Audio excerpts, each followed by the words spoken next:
Hello YouTube and welcome to episode 8 in the Nisemonogatari reaction series, that being part of the Monogatari reaction series of course. Sorry about just the one episode this week, I'm going away midweek and I'm trying to get a bulk of recording done now just so I can kind of schedule some stuff out, but we'll see how we go there. In that way I'm unsure how to do the arc structure going forward. Would a better stopping point be after episode 9 or after episode 10? If that makes any sense. So i.e. should I do 2 next week or 2 the week after? Comment below if you have any opinions on that. Speaking of comments, we're just going to jump right into the comments summary here. There was a lot of long comments this week, and I really do appreciate them, but they do not work in the me reading them out type format, so I've summarized. Also, a lot of them were kind of about similar topics, so again, we'll talk about it, you'll see. One of the major themes I got from a lot of the comments last week is that episode 8 was a big one, so that's another reason why I'm okay with doing this one separate. There should be enough to talk about here, I hope. This sentiment was repeated through a couple of comments, mostly by Backslash, Matt, Alexander Dunkelheit, and Eric, so thank you for those comments there. Comatose Rat asked if I'm going to watch Monogatari back to back to back to back all the way through. That is the plan at this point, unless I find that I need to put it on hiatus for some reason, which I don't know why I would. so we'll see. Baruskov and Eric both explained kind of the Hachikuji joke, where kind of Araragi is repeating Hachikuji's kind of gimmick, where she purposely misses out syllables, or you know what I mean. She messes up on purpose to piss him off. But the joke here is that Hachikuji means 89 temples because it's 8-9 temple, and then he kept saying different numbers. And even me, with a cursory knowledge of Japanese, knows what the numbers are. So I really should have gotten that joke, even if I gave it the time of day at all. I guess I just saw all the kanji and got a little bit overwhelmed. Anyway, it really matters not. Eric brings up that the soundtrack is also just a delight all the way through. Again, I really should comment on this more, but I can't. I'd love to play some music during the analysis portions and talk about how it complements the scenes, but just know that it's all been really fantastic. It's actually been frustrating because Monogatari and YouTube they're rife with spoilers, if you know what I mean. So I can't listen to the music in my own time because that'll give YouTube the idea that I like Monogatari, and then they'll recommend me a bunch of clips, and that's bad. So it's been frustrating not being able to listen to the music on its own. Is it available on Spotify, perhaps? I could do some listening there, but even then, I don't want to run into a kind of Qui-Gon's funeral situation either, if you know about that reference. Dharma Imancia kind of just comments to keep an eye on the Kaiki Senjogahara relationship as it pertains to the past, because potentially there's still some more stuff to be revealed there. I would imagine that Kaiki is coming back in a big way, or maybe not in a big way, but at portions during later in the show, so we're going to get our answers there, I think. It's in the old cerebral cortex for sure. Kramer also had some interesting comments. He had a number of different observations that were all quite good, but I kind of zeroed in on this one. Kind of Araragi is an unreliable narrator as it relates to Senjogahara versus the other girls and the treatment by the show. At the end of Nisemonogatari, it's heavily implied that Araragi and Senjogahara go home and consummate their love, for lack of a better term. But we don't get to see any of it because the show treats it very differently to the other girls. So, we will get all these kind of perverted fantasies by Araragi about all the other girls and fan service and blah blah blah blah blah because he cares about them in a different way as opposed to Senjogahara. And that's interesting, and again, something we're going to watch going forward. It's kind of the secret that we, the audience, are taken out of, and that's interesting, I think. I thought specifically Benjamin Lee had another great comment regarding to the various kind of kanji involved in the name of Senjogahara, because I kind of brought up off a whim that kind of Hitagi Senjogahara, it's a civil engineering term, and he did a little bit of digging into this and found that it meant fertilizer, or at least in some kind of convoluted way. And then it starts to click, right? We see that, Araragi's got this thing about being a sapling, and then Senjogahara is the fertilizer, and yeah, it kind of works, right? Again, more clever wordplay from our friend Nisio Isin. And Fats had a good theory around the Ghostbuster card as well, as it relates to kind of the text we saw. I think it was episode 6. In that particular piece of text, Kaiki is talking to Araragi, I believe, kind of about not thinking too much, but not thinking not enough either, kind of getting that perfect kind of Goldilocks middle. And if we apply that to the Ghostbuster card, right? If you're not thinking very much at all and you look at it and it says Ghostbuster, you're like, oh, hell yeah, he's a Ghostbuster. Let's go. Let's go and engage with this guy, even though he's really evil. If you're really smart, you do what Symphogear did, which is look at the Ghostbuster card and then think like, oh, well, somebody this dumb couldn't be tricking me, right? It had to be real. It's too stupid to not be real, which is, again, wrong. You shouldn't engage with this guy. Hitting that middle point, which is just, yeah, Ghostbusters sounds dumb. I'm not going to do that, is kind of the correct solution there. I like how you can apply that piece of text there to something tangible that's already in the show. I think that's really cool. I've split a number of comments here into two main sections. The first of which is kind of in summary of the arc in its entirety and its overall themes, especially as it relates to the last conversation there with Kaiki. So Matt had a number of thoughts here on this. Kind of the true focus of the arc was on the Koyomi Karen stuff. That's why it kind of has the climaxy battle, big thing that you would see in your typical shonen ending, typical kind of story ending to a conflict, right? That's why it has the satisfying conclusion. Kaiki isn't the real villain. He says so himself. The anticlimax was intentional, as I said last episode, undermining the very concept of a story. Yeah, kind of that's Nisio-Isen's thing, right? That's why it's called Monogatari. You know, he's very clever. Tak Derek had a conversation around real justice versus fake justice, i.e., self-sacrifice versus self-satisfaction. Araragi got this concept from Hanakawa during her actions in Kizumonogatari, kind of where she jumps in and saves him. Well, doesn't save him from episode, kind of gives him a piece of information to beat episode, and thus sacrificing herself in the process. When kind of probed on this, she says that it wasn't self-sacrifice for his benefit, it was her own self-satisfaction. Now, again, should we internalize this message? I believe no. Don't do that. Especially considering the mind space that Hanakawa was in at that time as well. She wasn't exactly acting with her own best interests in mind. Either way, Nisio-Isen kind of gives the reverse moral to a normal story. Normally, stories say self-sacrifice good, help your friends, you know, put others before yourself. Where this is kind of saying the opposite. Well, not the opposite, but do those things because you believe that they are the right thing to do, because you have a strong personal moral code, as opposed to doing it on somebody else's behalf. Which again is interesting. I'm not sure I agree, but I'm not sure I'm supposed to agree. You know what I mean? This is something that I was a big dummy about. Not until editing did I realize that the whole thing, especially relating to the kind of final scene with Kaiki, was the culmination of the stage metaphor that they set up early in the arc. I was so dumb. I just completely forgot about it. So Nathaniel asked for a little bit of discussion on this, and yeah, now that I look back at it, there's a bunch of stage lights on different characters at certain points, especially when he's talking about the theater. How certain characters are fit for the theater and he's not fit for the theater. He is not your typical theatrical story villain. He's not going to do what you want him to do. He's not going to create a satisfying story for the audience. He kind of exists outside of the theater metaphor in its entirety. Is he even further backstage than even the occult, which is kind of behind the curtain, so to speak? Is he part of the audience? Is he merely just watching on with his own kind of views and thought processes in mind? Again, we can talk about how this relates to the hero show that is happening merely behind their conversation. Like, in my own head, I've still got this kind of head canon that these places are actually fully populated, but Araragi doesn't find these people important enough to put in the scene.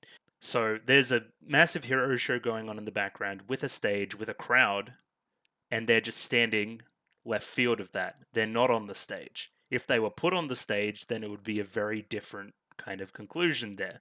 Again, we can talk about how this relates to the excessive action that takes place during the fight between Karen and Araragi. They are fit for the theater, or that scene is fit for the theater, right? And it has kind of these Hollywood-esque kind of approach to destruction in it as well.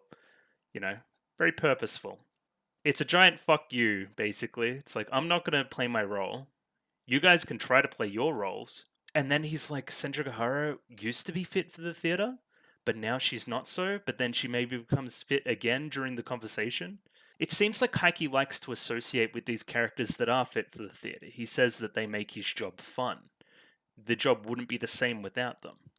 Anyway, I could talk about that for ages and just completely ignored it last episode, and that is on me entirely. Kramer notes that Senjogahara kind of says that Kaiki is the worst enemy for Araragi as he is 100% assured of his own evil.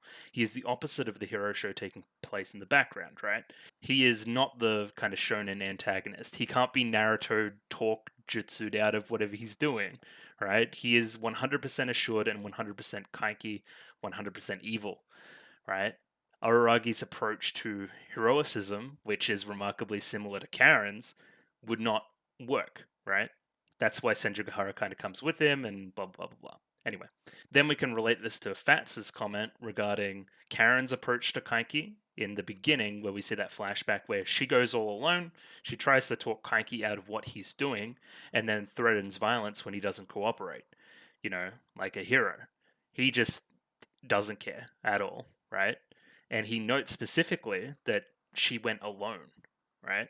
And then we think about how this relates to Araragi and Senjogahara's approach later. They go together, right? So they don't get talked around in circles. Each of them kind of pick up each other's slack in a way, and they approach the conversation with a little more matter of factness.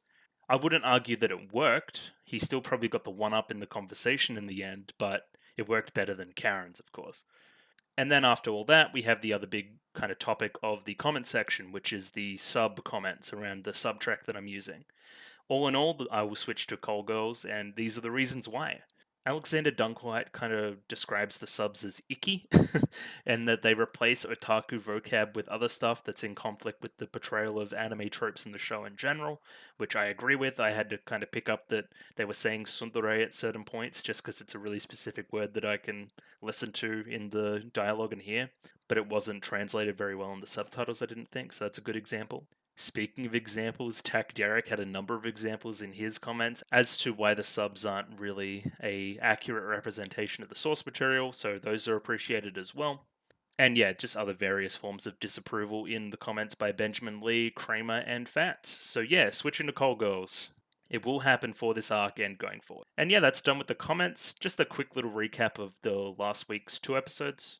Episode 6 starts with Araragi inheriting half of the disease from Karen after having a little smooch on the lips.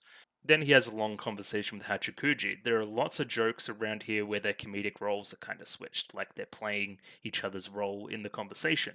Hachikuji links Karen's philosophy with Araragi's and says that she wouldn't be here right now without that similar philosophy applied. Which is true. That's a huge amount of self-sacrifice involved in the kind of Mayoi snail arc. But anyway, we've talked about that. Araragi then goes to Senjogahara for permission to go see Kaiki, and Gahara wants to murder Kaiki with pencils, like she's John Wick or something. Araragi slowly talks her around, using a lot of cool lines in the process. Again, Senjogahara kind of links Araragi's philosophy with Karen's. Throughout this conversation with Senjogahara, there's also some kind of plot reveals relating to Senjogahara's past with Kaiki and explains why she feels so strongly about it. This relates to her family situation, and she believes that Kaiki broke her family up, in a way. When Araragi goes home, Tsukihi explains that Karen has run away again, presumably after Kaiki. And after some light convincing, Shinobu kind of agrees to help Araragi find her. She also links Araragi's philosophy to Karen's in this scene. Anyway, there's a bit of a connection there between that episode that I thought was quite profound. Episode 7 starts with Karen and Araragi in conflict, basically about all the issues in the arc thus far, and they kind of come to a head here. Araragi admits he's prided Karen's actions, despite how he kind of disagrees with her approach. Again, this can be read into, especially considering the last episode, in approval of his own actions of self-sacrifice as well, even if they aren't truly correct as it relates to pure justice. Then Kaiki happens, and I'm not really going to repeat the whole conversation here, but the plot stuff we should take forward is kind of that he's now left town, he's got all these crows, and he's got up out of there, and he gets out of there, and blah, blah, blah, blah, blah, and that Senjogahara used to have a crush on him, question mark? We don't really know if that's confirmed, denied, or whatever, because Senjogahara tries to talk it down after Araragi talks to her about it.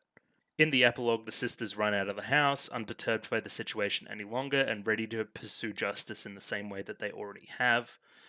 Karen with the knowledge that Koyomi is proud of her going forward. which is nice. It's a good moral to end the arc out on.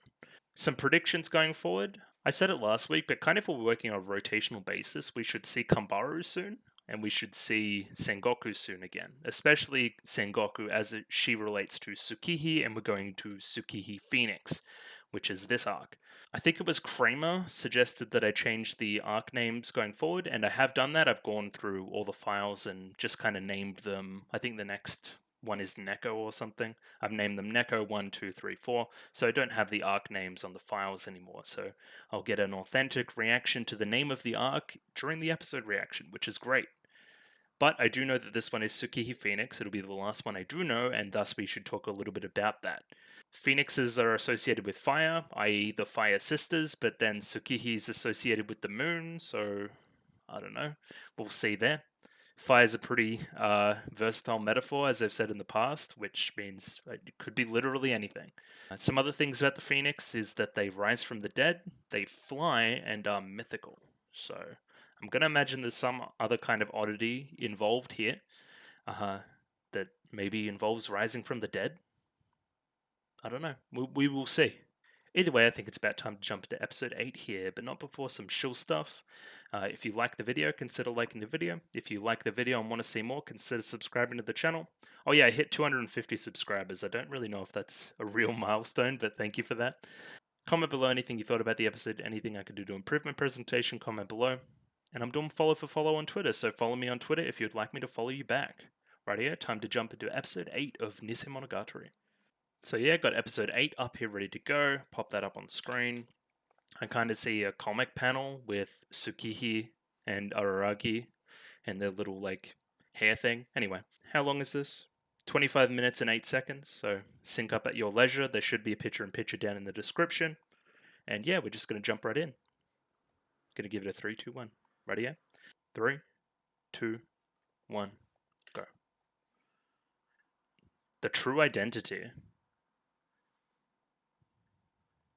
Oh yeah, you read it like manga, of course. You're always like that on Ichan. You always treat us like children.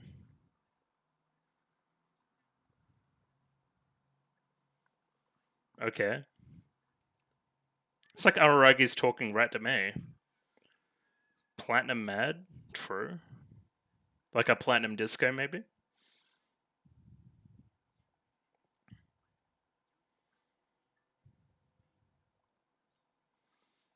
Yes, she is all of these things. Sly? Yeah, she was very, like, she was very tricky, wasn't she? And violent. Immortal? Immortal. And yeah, Platinum Disco. I feel like I knew this somewhere in my head that this was Platinum Disco. She is hitting it, though. Yeah, and of course I've heard Platinum Disco before. Before the show, I'd heard kind of Rene Circulation and this.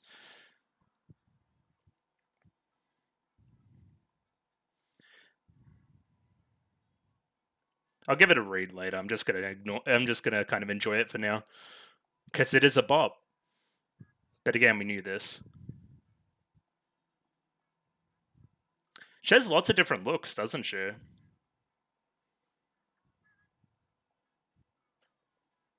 I feel like my hat's crooked. That's maybe a little bit better.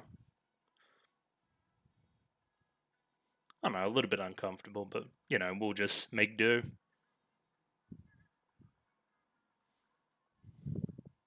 Oh yeah, this goes crazy, and you kind of got the phoenix in the background. Oh yeah, it's really insanely good.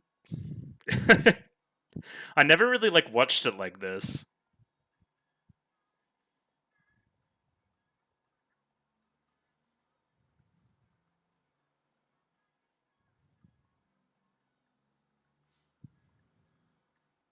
Great.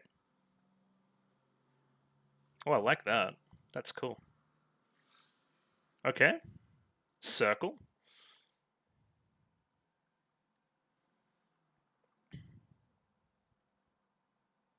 It's like a country vibe. He's studying again? That's good. He's back on his grind. I haven't really been keeping up with the dates either. I don't really know when this is in the rest of the series. Yes, hello Sukihi, I'm guessing. Foot?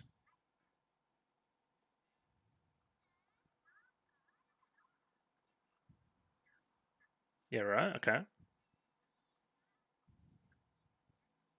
I honestly don't know if this is Karen or Sukihi. Because I'm bad with voices. This feels like something that Karen would do, though.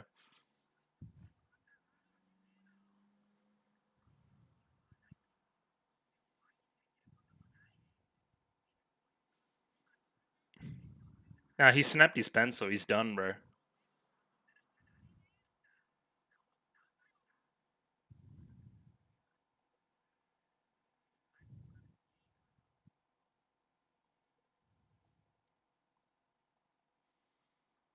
Yep.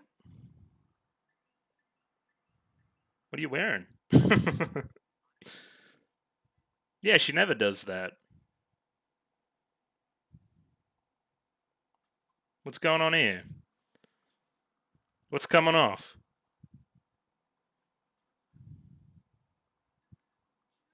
It can't be her.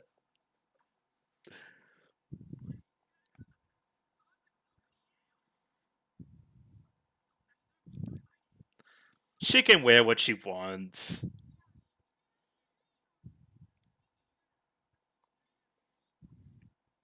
She is really tall. I guess I never really thought about it. Oh my god. Okay, that's a lot. Yes, we know that though. That was implied.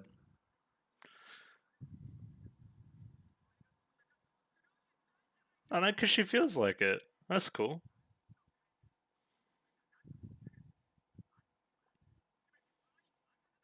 I don't like that look.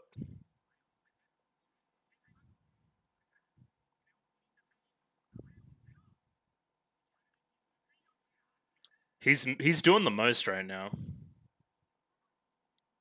Mmm. Great. Yep. Cosplay. Again, she can wear what she wants.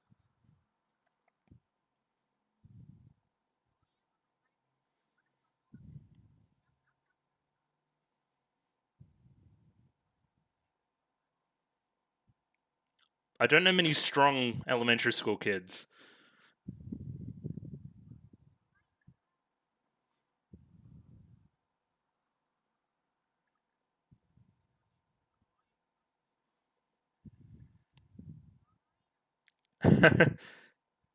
Great.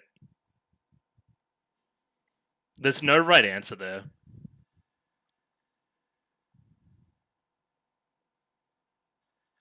Oh my god. A rib breaking tackle and head cuddle.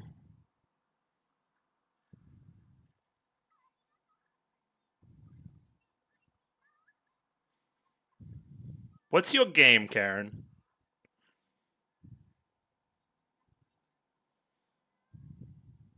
Bro, let him study. Tempur-Pedic?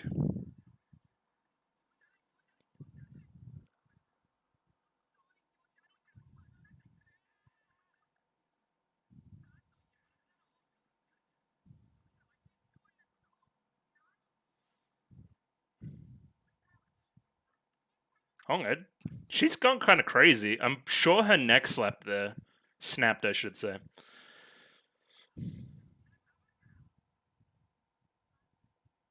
Kambaru Sadruga?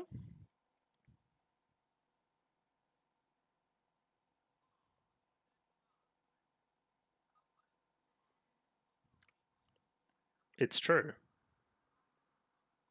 Yeah. Yeah, you know who she is. Okay.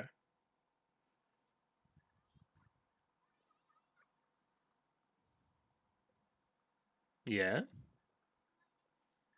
Kambaru Sensei?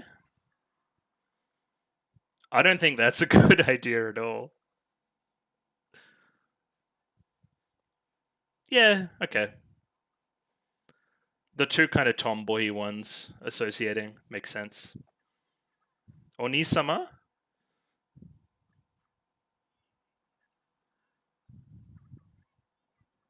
Great. Awesome. Wonderful.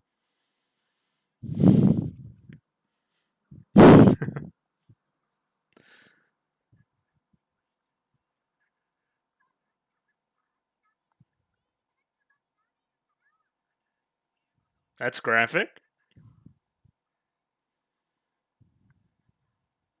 No, I'm good. This football punted her in the head. Oh my god. Hopefully she's okay. Based?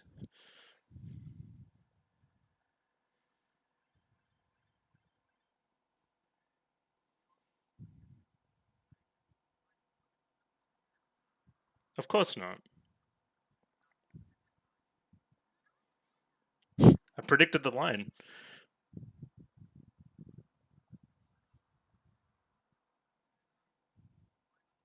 Oh, okay, that explains why it's so tight. You stole them. Okay.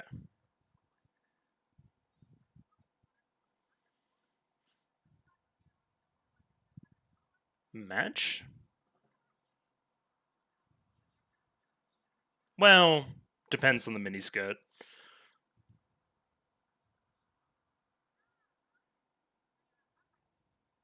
Kambaru tool? Hmm. Yeah, keep that up. Yeah, just take creep shots. It's sweet.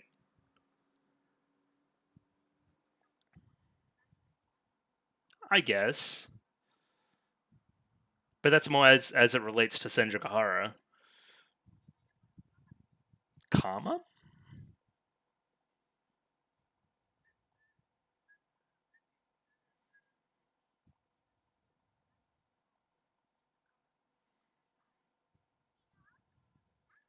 I don't think you should dissociate.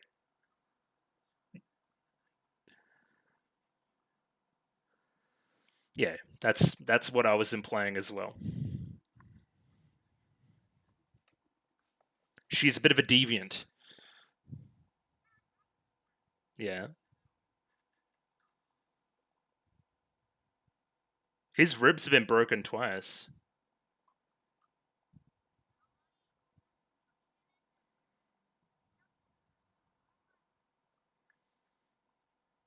She really just bullies the shit out of him. Alright, what is that? It's another reference. Any other way? Game?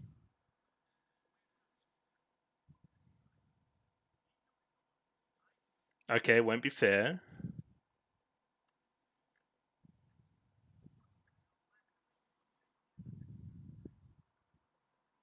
Okay, an unfair game. I'll have a huge advantage.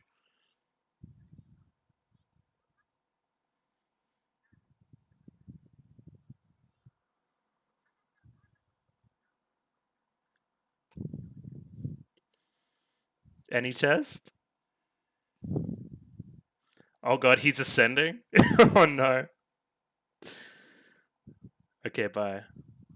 I'm waiting. The tools? Feet?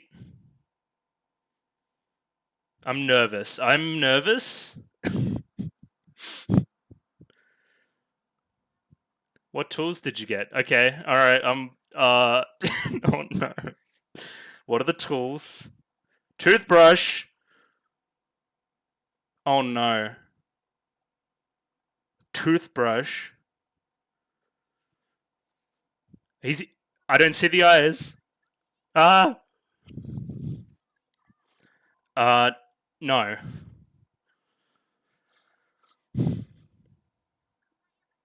Oh god. Anything that terrifying? What else was he planning? Is it? Okay.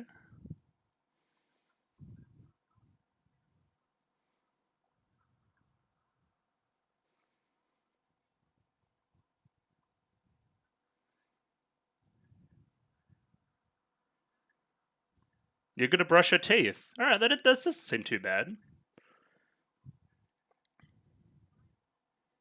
You're going to brush her teeth. In her mouth, right?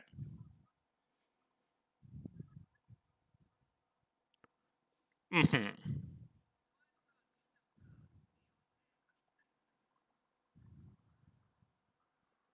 What do you like?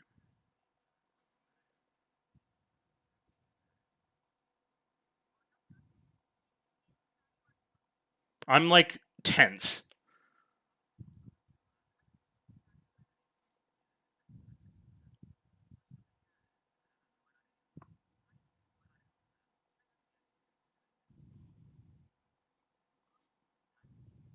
Touching her? He seems like he's in control. Run.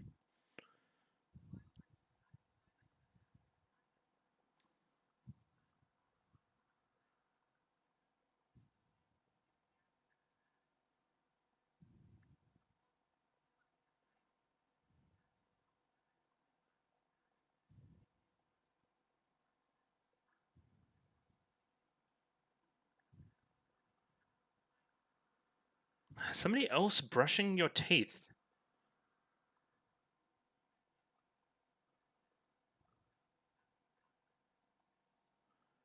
This is concerning.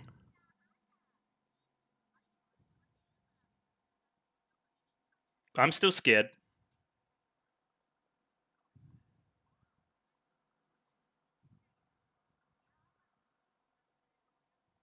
But if you're doing it, it'd be fine. Don't trust this man. Don't trust this awful, awful man. Won't be embarrassed. Maybe I will be.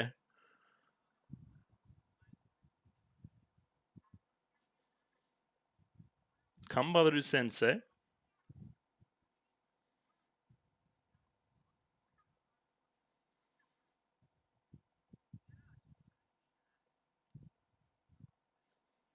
Uh, uh, uh, okay. Mm-hmm. Yep. Alright. Okay.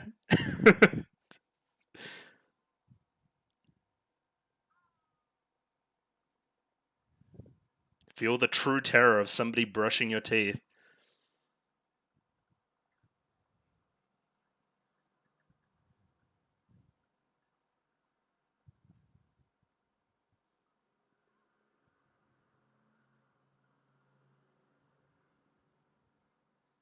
Yeah?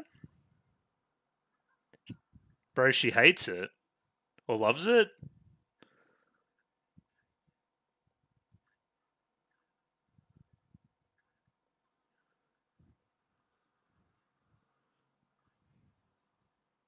Yep. Okay, feet. I can't say this is what I expected it to be. In its own way, it's better. But in many other ways, it's worse.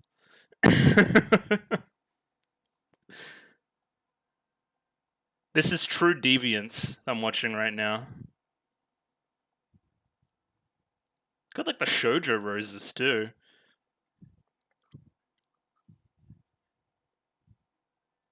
Don't do that though.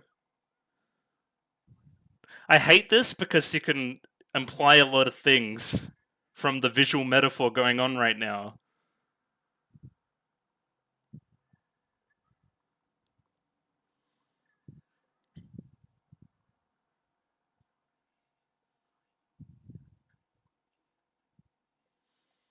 Yeah, you're almost like some kind of deviant, some kind of weirdo freak. Who was that? Okay, no, okay, it's Karen running. I thought it was like a security camera. It's meant to show the passing of time. Okay. What is she running to? What was that?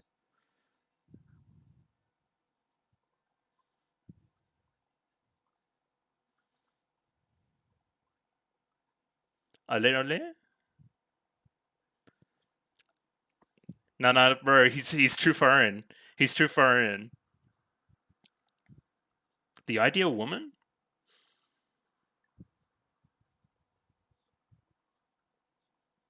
Bro, you gotta get out of there. You're too far in. You're too far in the sauce, I'd argue.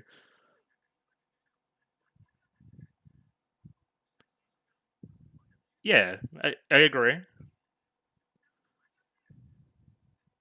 What about your girlfriend? She goes alright too.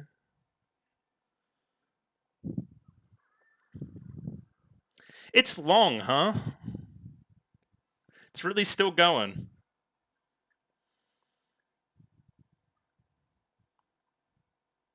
Yep. Yep.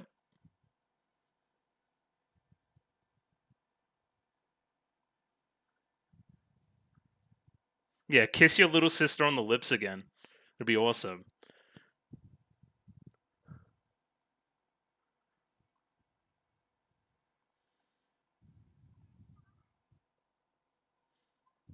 It's okay? Oh my god. Stop. It's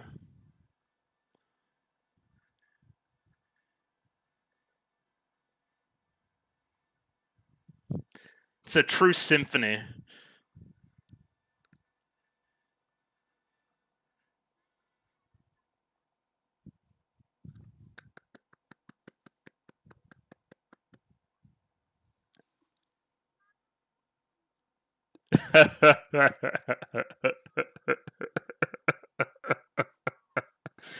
Oh no. Her face is killing me.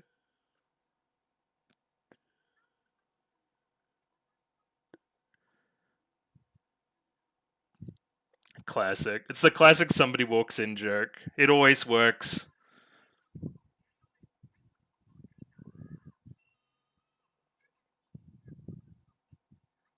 Great. That's good.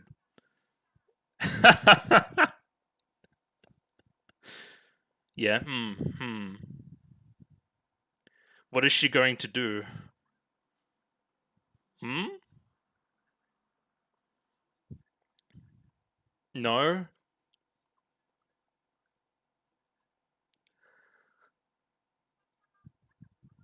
What are you going to take incrementing photos? What is an all? Oh, is that a weapon of some kind? Oh, and then she like Looney Tune runs away.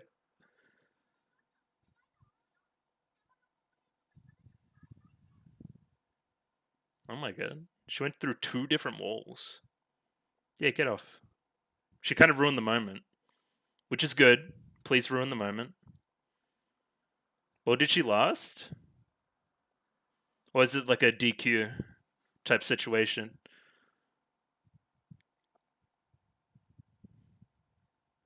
Bro, just tell her about Kombaru. I'm done with this. Hey, at least she's got really good dental hygiene.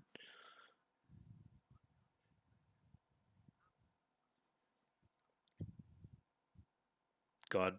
The idea of the toothbrush scene is kind of brilliant, and I think I'll talk about it later. It is kind of brilliant. Just like as an outside concept, not the actual thing in the show. Anyway, you'll see.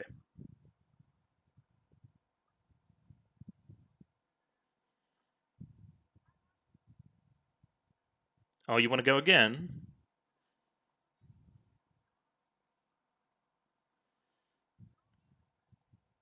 Yeah. So you think it's a DQ? Extra innings.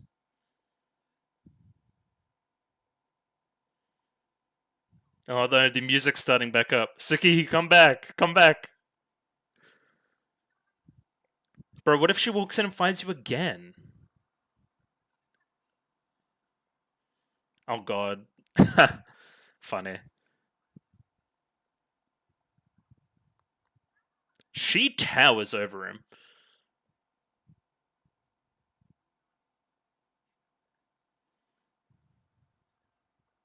Begin to get along a little better. Okay, alright. Fair enough. That's the end of the episode? That was the whole thing? Oh my god. You know, for something so, like, I don't know what you'll call it, depraved, kind of went by in a bit of a flash, honestly. And I'll say it's not that bad. I'll kind of talk about it now, right? Because you hear from the outside, right? You're like, oh, the toothbrush scene, right? This is like a really dirty scene. It's gonna filter a bunch of people, right? This is something that I had heard before even watching the first episode of Monogatari, right?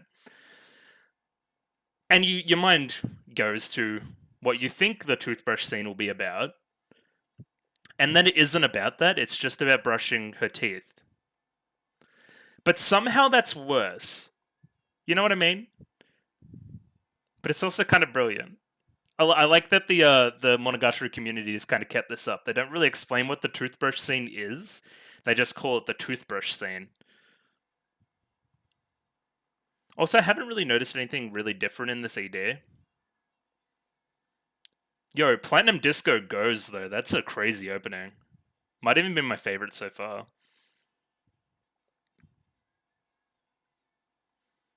Hmm. Hmm. Hmm. Hmm. Hmm. Hmm. Hmm. Hmm.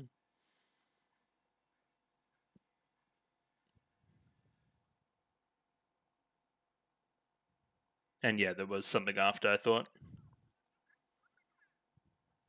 Okay.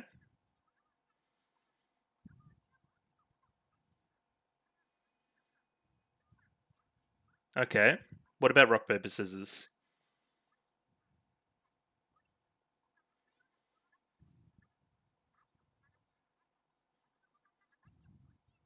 So what moves?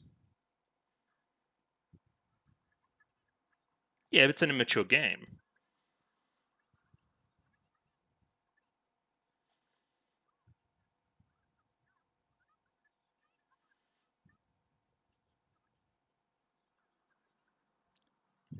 Okay, fine. It's pretty smart.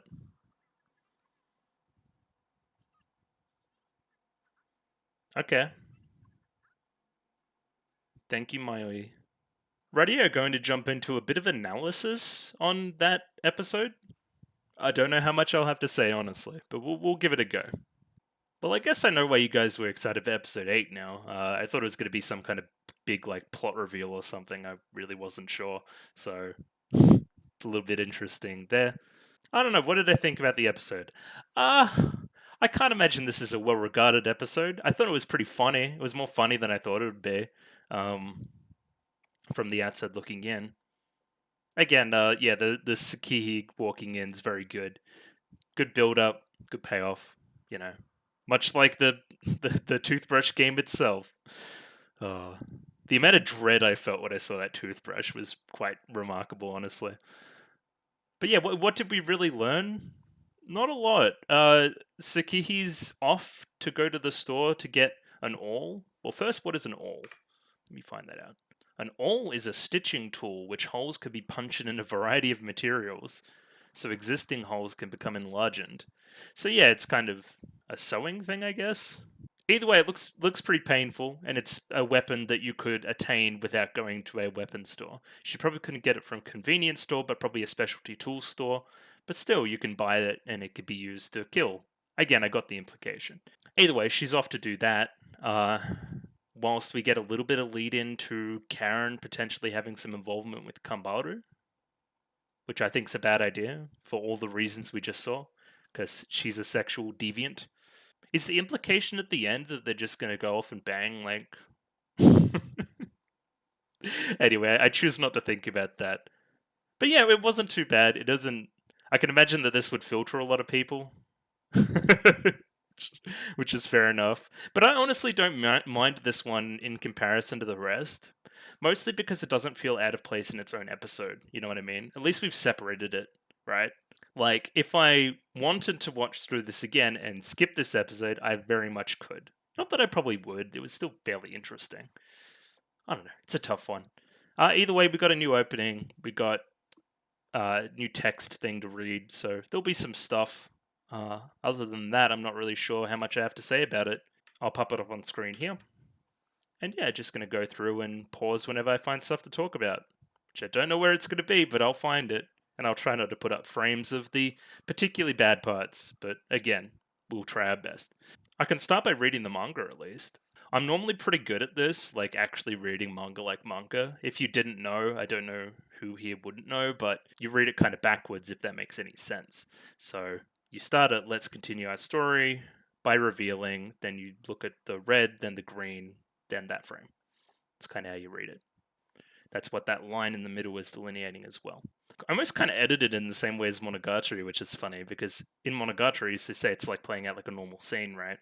You would see this shot of Araragi, then you would get flash of two random things, then the reveal it's Tsukihi.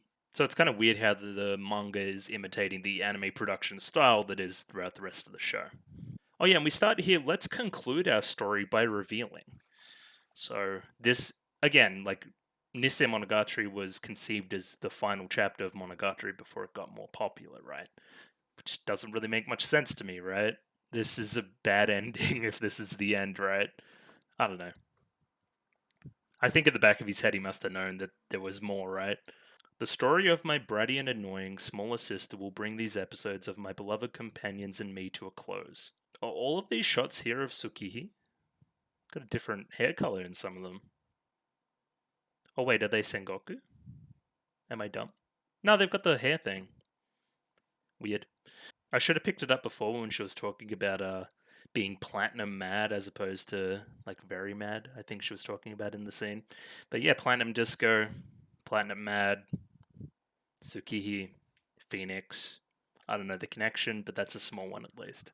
One of the Fire sisters, the younger sister, the smaller little sister, second year in middle school, born in April, 14 years old, blood type B, hysteric. Again, got a variety of looks going on here. I'll say it again because I've said it before. Tsukihi is a very different character to the one I envisioned. I thought she would be very quiet. But that doesn't seem to be the case. She seems rambunctious and a little bit crazy and yeah, a bunch of different stuff. Conniving, scheming, lots of stuff going on. Yeah, they go through it here a little bit. Sly, they say. Impulsive and easily agitated. Again, got like the Queen of Hearts going on here, like the two sides. One with one hair color, one with another. How does this relate to Phoenix? Maybe one Tsukihi can die and then turn into the other one? Because they do say that she's immortal later. And then there's the talk about suicide with Karen. Interesting. And immortal, this is the story of just another fake. So she's fake immortal. I love the colors here, by the way. This is really cool. This is like some contemporary art stuff. Huh. But what does that line mean? I guess we'll see. We didn't really get a lot of lead in this episode. Is this a womb? Kind of is. I don't know. It's very confusing. And we don't really get much to put on top of it later in the episode. So I'm really, stuck for now. And here it is, the always brilliant Platinum Disco. Just a fantastic opening. I've heard it before. I've seen the opening before. But this was way before I even knew what a Monogatari was. So I don't know what else to say. It's really incredible. The dancing's meme worthy. I love some of the edits where they're kind of both going back and forth, like the two versions. Is it the two versions or is it the same version? Anyway, yeah, it's just incredible. I don't really know what else to say about Platinum Disco. It was probably my favorite opening so far, maybe. A lot of them have been really good. Definitely going to do that tier list at some point, I think. I'm trying to keep an eye on these hairstyles because there was that hairstyle kind of here. Then there's this hairstyle here. Araragi standing ominous in the background as two Tsukihis dance without a care in the world, asking us, the audience, to kind of come along and dance with them. Yeah, wait. Let me get that back up. Yeah, watch here. The hair grows. There's definitely something going on here. It's definitely. I took a step forward in this platinum world. As I looked upon it, this throbbing feeling in my chest just won't stop. So let's dance together. Oh, it was so let's dance together. That was the end of it. So this. Since I've came into this platinum world, I've got this throbbing feeling in my heart, so let's dance together. It's pretty vague, but sure. The moon I saw at your back that time. Yawn, a lot of these has been Araragi, so we'll continue there until it seems like it isn't. She's sitting inside somebody's mouth. We've seen a lot of mouths today, but I'm pretty sure that's not Karen's. Today is. sparkling like a mirror ball in the sky, and shining brightly as I gaze upon it, excuse me. So lots of stuff about the moon, basically. Today is shining like a mirror ball. I like the ponytail here. That's kind of sick. And then yeah, we got the phoenixes in the background, flapping away. I'm assuming it's a phoenix. I don't really know much about their actual, what would you even call it, zoological structure. I'm fickle about both changing and unchanging things. This is the shot I was talking about. I have begun to dedicate, and again, Araragi in the background, kind of grayed out, doesn't have any color. I've begun to dedicate this eternity to you. Relation to the immortal line? I may be platinum happy, but I'm becoming platinum sad. And again, we're focusing on Araragi. My platinum tears are running out. Why am I so discontent? And then I think that's the end. Curious little opening. This kind of description of platinum. Platinum is like the ultimate superlative, right? The ultimate kind of gaining word. I'm the most this. And yeah, it looks like we're looking at the Phoenix from the perspective of kind of never-ending life, immortality, resurrection. I've been here many times before. I'm dedicating this eternity to you. Some stuff to chew on for sure. Don't have much else to say about it. Opening slaps though, very much so. It seems necessary to stress the fact that my relationship with my sisters is not particularly tight. What's tighter now? If you take the relationship between my younger sisters, Tsukihi and Karen, they really are close, excuse me. Probably since they were born within a year of each other. Okay, this makes sense. The two female siblings born close together, as opposed to Araragi, who is a little bit older than both of them, and a boy. Just, makes sense. But unfortunately, I can't say I'm as close to them as they are to each other. It'd be more appropriate to say that we're on bad terms, or maybe I could even go as far as to use the word dislike. Well, I think after our arc last time, kind of Karen B, at least you and Karen are on better terms. And after this episode, you guys are on even better terms again, so I gotta turn my head like this. Karen and Tsukihi on one end are constantly rebelling against me, and I, on the other end, get fed up with their insolent ideas. I especially can't tolerate their justice games calling themselves the Fire Sisters. It seems as though the Kaiki Deshu incident wasn't enough to change that. Yeah, no. I didn't think it was supposed to be either. If anything, you reasserted that Karen's philosophy was okay. Or maybe not okay, but you were at least not as negative on it as before. I guess. But I don't know how that relates to Tsukihi and her sense of justice and the seemingly immortality thing we have going on. If you're immortal, well, actually, wait. Araragi's essentially immortal, right? This has become, okay, this is very important. Huh. If anybody that can relate to an immortality story, it surely is Araragi. Well, maybe not immortal, but you know what I mean. Interesting. Bit to chew on there. So yeah, I mean, I'm probably gonna speed this up and just kind of skip through a lot of this stuff and pause when plot stuff happens, because a lot of this is just, I mean, they're clever visuals, right? But anyway, I'll pause when I see stuff I like. But there might not be as many pauses, is my point. There's one thing I'll say now, because I can't play it, but the music that plays during our kind of climactic scene, ha ha ha, climactic, is pretty good. I like the build of it. It feels almost 2001 A Space Odyssey, like they're placing dramatic importance on somebody brushing another person's teeth. Wait, no, it's worse. A sibling brushing another sibling's teeth. Anyway, the music's good. I want to keep saying that, because I do ignore it in this section. We start with a pretty good shot here of the foot. I know some people are very happy about this. I am not one of them. And we're going to see a lot more feet. The feet stuff is probably the most prominent fetish in this episode, I think. Maybe. I don't know. Again, there's a lot of feet, is my point. So, yeah, our kind of episode plot starts, I guess, proper, where we see somebody come in. We only see them by the foot first, and they walk in and they start to strangle Araragi. If you're better at determining the voices, then you should know it's Karen, but I'm not, so I thought it could have been a number of different people. maybe even Tsukihi, and that was kind of our point of the episode, is maybe that she's bigger for some reason, and then that's the weird part. I don't know. I don't know what I thought, really. It was 99% Karen all along, but we're especially kind of obfuscating her, however you say that word. We're pulling her out of the scene. It's meant to be a reveal, not who it is, which I thought it was, but rather what they're wearing. And yeah, this is the plot of the episode: is Karen is wearing a skirt, and that's a bit weird.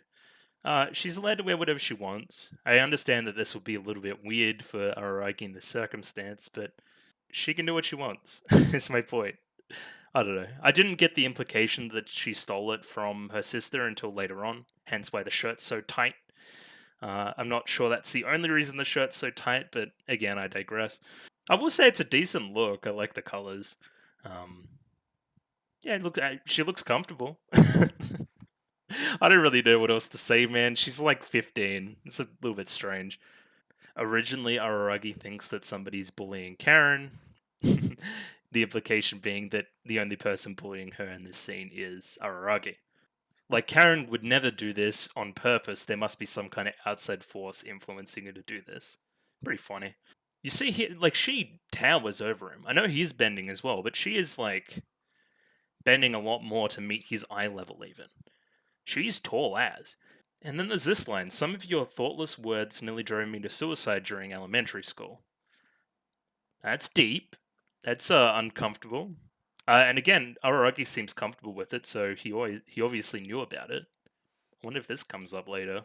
If we get an even further back flashback about the Araragi family.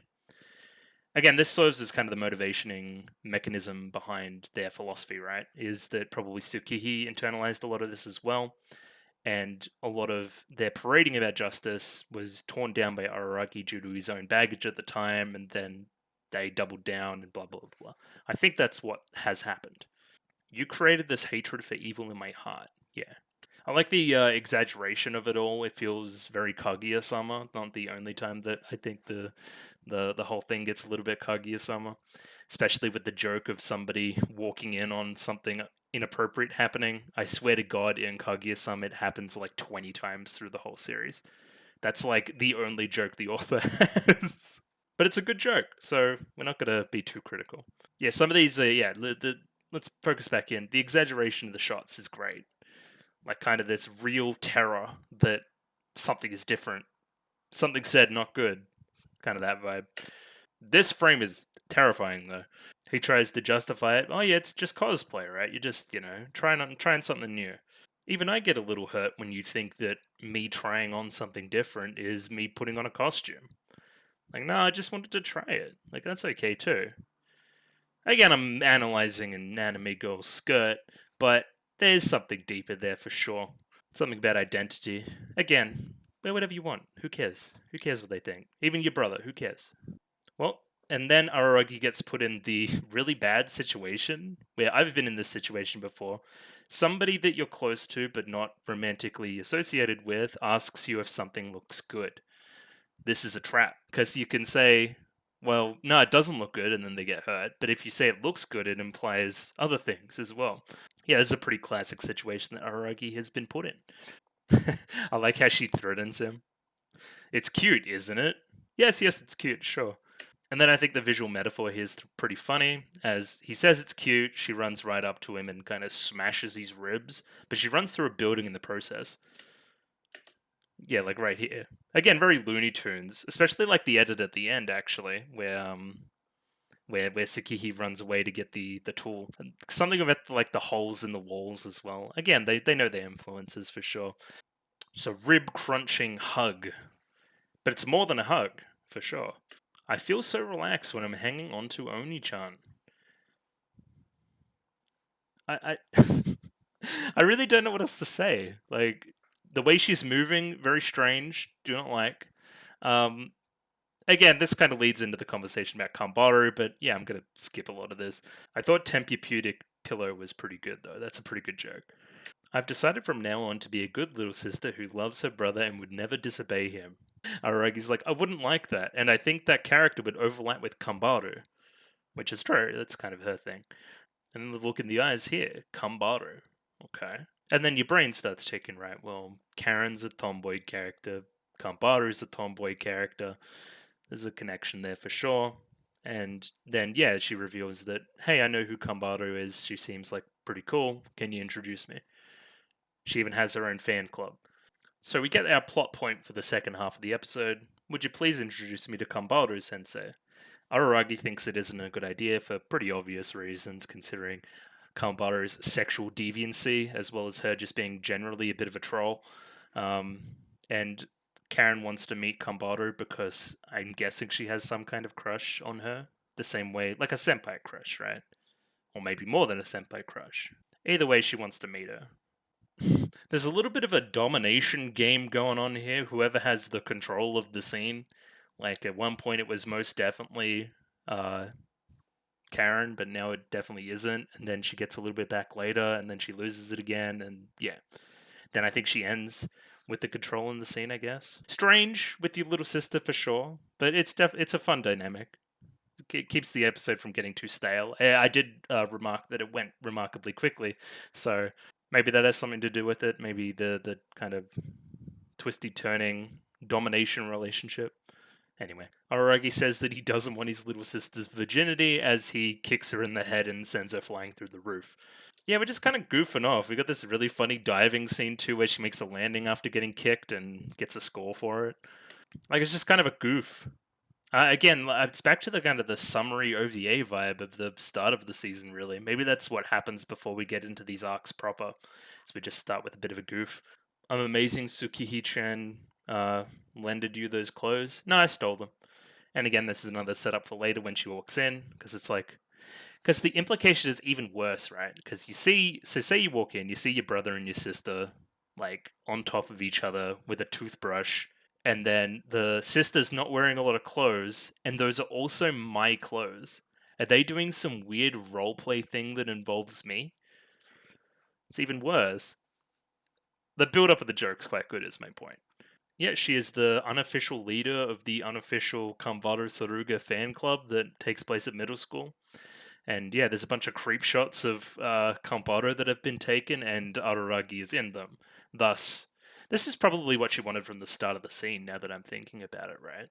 Probably wanted to dress in a way that would appeal to Araragi, potentially, to make him say that she's cute so she gets what she wants more. Maybe. Maybe I'm just thinking about it too hard. I have no intention of introducing my sister to Kanbaru. It's because I know her sexual proclivities? Can't say that word. And yeah, okay, but then that doesn't make sense in context with the rest of what happens in the scene. So... But maybe that's the point. Anyway, Karen's going to meet Kanbaru and it's going to... Something's going to happen. I don't know, where's Tsukihi? Her name's on the box. Get her involved. This is a reference. Seriously impossible? I don't know. Looks like some magical girl shit. Is there any way to get through to you besides talking? Never ask Araragi that question. He's too far gone. Yep, she gladly agrees to the game, knowing that, she probably has the advantage over her brother in these kind of things. Especially considering her kind of gung-ho nature to everything, right? She's pretty good at... She's pretty competitive, is my point. She should win. Kind of like Kanbaru. Kanbaru is weirdly competitive as well. She says, I'll pass any test. And then Araragi gets an idea. He gets an awful, awful, awful, terrible idea. And he ascends to the fourth dimension to make it happen. Wait a second, I'll get the tools ready. Oh, and a shudder goes down my spine. What are the tools? I won't pause on it, obviously, but I think the panty shot there is actually quite good, because then it gets it in your mind, right?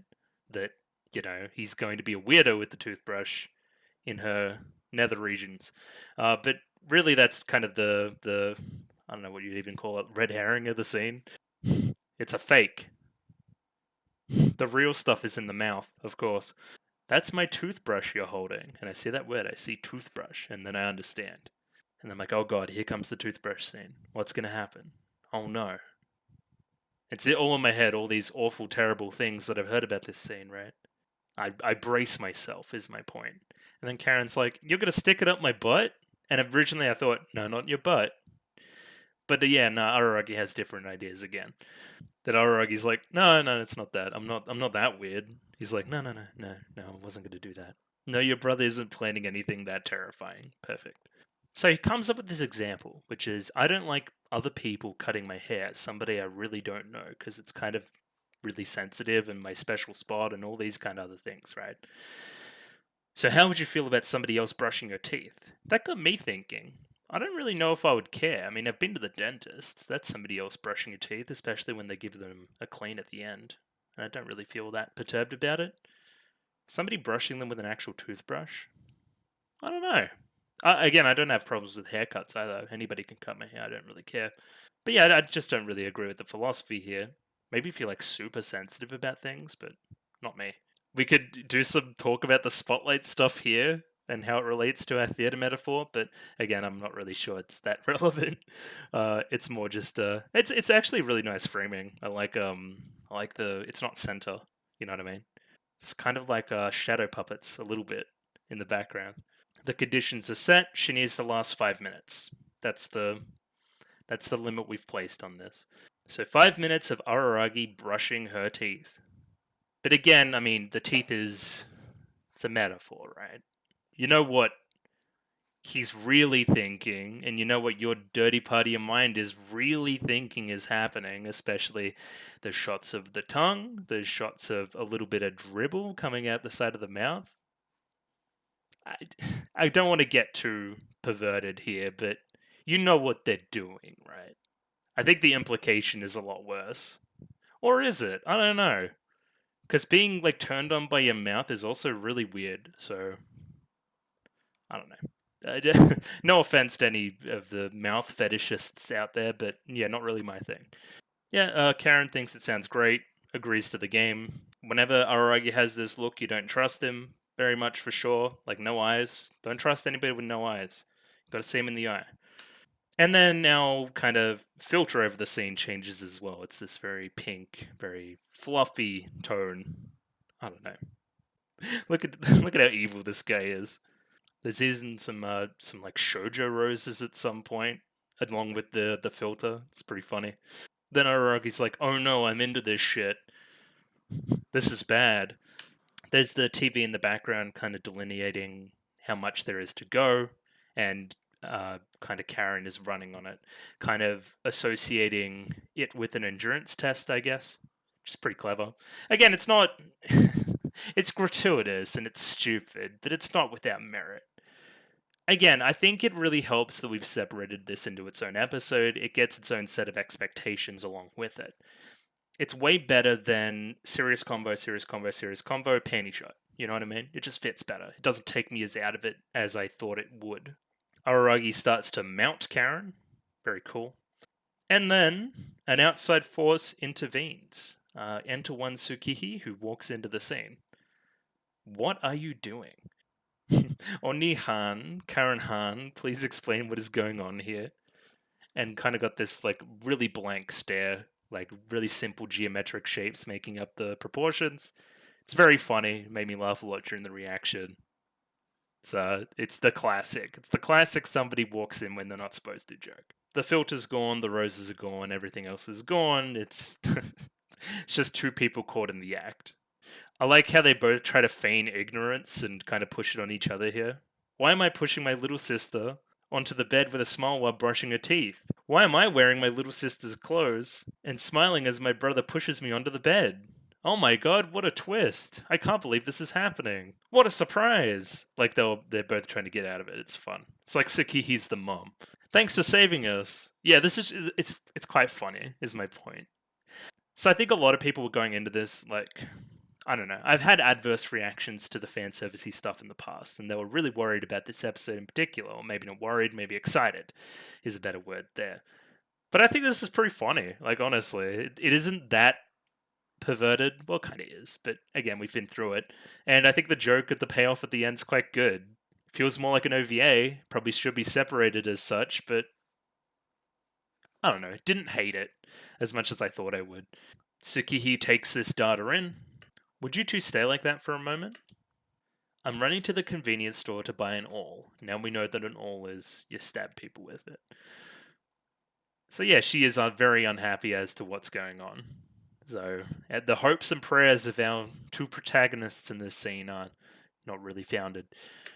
And then she like kind of Looney Tune runs away in one frame. Pretty impressive. So runs through, pierces a hole through the door and the wall, and that's cool too. And zooms, leaving our two left in this compromising position, picking up the pieces of the last moments of their lives, I guess. So about our game, it's way past the 5 minutes. Crap. Oh yeah, I'll just tell you about Kambaro. I've kind of lost interest at this point. A bit more embarrassed. If you really insist, and only because you insist, we can go a best of 2 out of 3. So yeah, she was kind of into it and wants him to continue to see whoever would win the game. Haha. We also get a great shot of this kind of blimp thing above his bed at one point as well. It's quite phallic in nature. I don't know. They get their jokes off. Anyway, they're going to continue their journey as we head to our credits. Now, this time, do you want to brush my teeth? Yeah, I think that'll be fair. Again, they're both siblings. Again, it's meant to be outrageous. It's a little bit funny. Blah blah blah blah. I don't know. I didn't hate it. Is my point. And yeah, into the ED. That was the toothbrush scene episode. Yeah, maybe not that. Maybe look at that. Yeah, it was fine. It wasn't the worst thing I've ever seen. I don't really know where we're going from here. We've got some small setups around Kambaro and some immortality stuff with Tsukihi. Maybe you could relate that to her proclivity for violent weapons in that she doesn't value life the same way because she's died before. Relate that into the suicide stuff. Again, it's just unclear. The ED still bangs. We're keeping it around for this arc like I thought we would. And yeah, I don't really have much else to say. Platinum Disco is really catchy. Thumbs up. Yeah, so next week, I don't know if I'll stop at 9 or 10, but I probably won't do all 3. Unless I get a bulk of time over the weekend or something, then I may think about it. But just let me know what the better stopping point between those two is, after 9 or after 10. And yeah, we'll catch back up with the actual story hopefully next week. A very big thank you for watching. A very big thank you for 250 subscribers. It's great. Love it. And yeah, I don't really know much else housekeeping stuff. I want to set up a Discord at some point, which is something that I've had on the agenda for a while, and I'm still going back through and rendering a bunch of the old kind of picture-in-picture versions. About halfway done, but should be done very soon. I just need to really just queue them all up and render them all at once, but I'm lazy again. Anyway, it's really irrelevant. Just going to do my shill stuff before I leave. If you like the video, consider liking the video. If you like the video and want to see more, consider subscribing to the channel. Comment below anything you thought about the episode, anything I could do to improve my presentation, comment below. And I'm doing follow for follow on Twitter, so follow me on Twitter if you'd like me to follow you back. Rightio, thank you very much for watching this week, and I'll catch you again next time. Rightio, catch you later.